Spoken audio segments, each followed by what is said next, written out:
Islam murtad. Tapi kalau Islam murtad, Nabi suruh paktuluh, bunuh. Bunuhlah ia. Kalau di Indonesia ni kita bakar habis dah kampung ni. Islam murtad. Tapi kalau Islam murtad, Nabi suruh paktuluh, bunuh. Bunuhlah ia. Kalau di Indonesia ni kita bakar.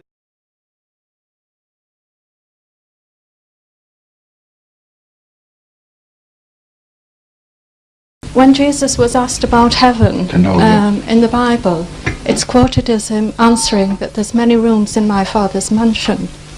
Could I ask you please to share with us tonight your idea of heaven? Heaven? Yes, please. Well, you're talking of heaven on earth or heaven in the space? What? Heaven after death. Heaven after death? Yes, please. In my concept, there is no heaven after death if there is no heaven before death. We create our own heaven. If we can't live in a peaceful society, a heavenly society, which is our own making and born out of our own human relationship, then to expect a heaven after death is a very stupid idea. Utterly mad idea. When given a chance to build a heaven here, you rejected that chance, that opportunity. And you die in the hope that God will be befooled and say, all right, let them have created hell for others, but I'll put them in heaven. No such thing. It's impossible. Just a madman's dream. Heaven is only created here by us on earth, by ourselves. Even surrounded by hell, we create islands of heaven. Good people everywhere do that. And they are rewarded for that here on earth, and they know that this is peace.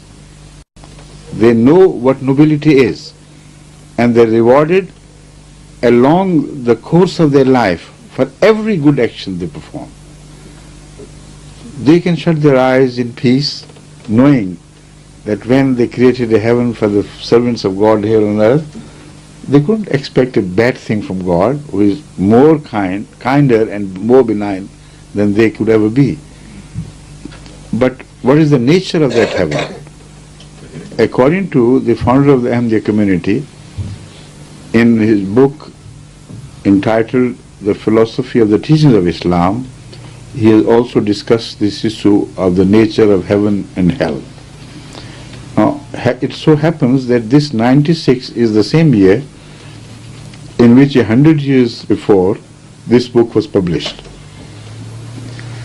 and delivered first as a lecture in Lahore in a great conference of religious scholars from different religions. 5 important burning questions were given to the scholars to answer those questions with reference to their own divine teachings, not from their own personal inclinations or preferences. This lecture was declared to be by far the best, outstanding, by all the participants, despite the fact that they were not all Muslims, not Ahmadis either. This is being published again. If you want to learn more about this issue, I would advise you to read that book. It is worthy of note, because in that time when Ahmadiyyat was very little known elsewhere in the world, Tolstoy happened to have a copy of this translated into English and published in the Ahmadiyya General Review of Religions. And he wrote a letter to the editor that this book, which is being serialized in your magazine, is of such great importance to the entire mankind that I have never seen the like of it before. So it should be widely published and introduced to the whole world. And Tolstoy, you know, was a great scholar of Russia, highly respected in the intellectual world. So this book contains the answer to this question in detail. In short, what he said was that the physical world here will be left behind. It will not be recreated. The essence of this life is developed in the form of a soul which can outlive its separation from the body. While in the animal kingdom, this does not happen, they have not matured enough, they are not advanced enough to be able to outlive their physical contact here on earth.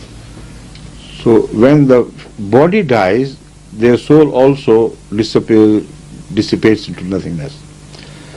But human souls, with the mind and with the qualities which make it possible for humans to conceive of God and things far beyond them, back in history, in future, in this space, traveling up to the distance of 20 billion years, light years, not ordinary years, in space and in time, backward and forth.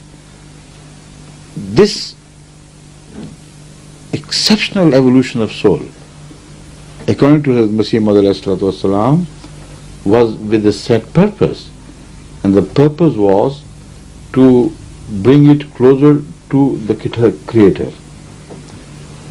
And the return of this soul to the Creator is a must. Every soul, good or bad, will ultimately return to its Creator. Now, if that soul developed itself healthily here on earth, then the example of such a soul would be like a healthy fetus in the uterus of a healthy mother. It develops healthily, and the mother delivers a healthy, bouncing child. And you can know that within that experience of 9 months, the mother also had a sense of happiness and satisfaction, and the fetus also had that sense. Although it could not tell, it could not speak, but the medical experts have now determined very clearly and positively through experimentation that the happy child within is the healthy child. He is happy. He kicks around. That is why suddenly, one leg shoots out in one direction and the mother says, oh yes, oh what happened, and she enjoys it. But the unhealthy child settles on one side of the uterus, becomes a burden and a source of pain and suffering, and the mother knows that something is wrong. Once delivered, that child gains a consciousness which it had never possessed before during the life within the uterus. And as it grows, it realizes its defects if it is a defective child, congenitally born with some disadvantages. More conscience it gains, more hellish it becomes to realize that he is a suffering thing. These rare occasions, a small percentage of such incidents have other meanings, of course, other reasons which can be explained. But this delivers a message to man that you are responsible for nurturing of the soul within you.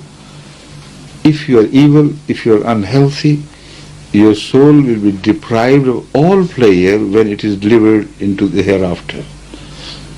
Now, the example of such hell and heaven has been further illustrated and explained by the founder of the Ahmadiyya community by way of drawing our attention to some examples such as, he says, if somebody is healthy, strong, but extremely thirsty and also hungry, you offer him a chilled bunch of grapes, and that would be a heaven for him. It will provide him energy, it will provide him taste, it will provide him that cool shade of having chilled fruit at the time when you needed it most.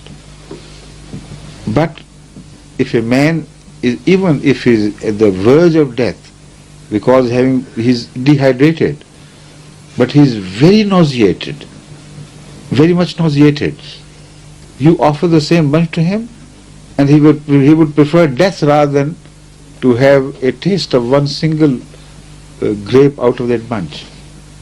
So remove it, because the very sight creates nausea.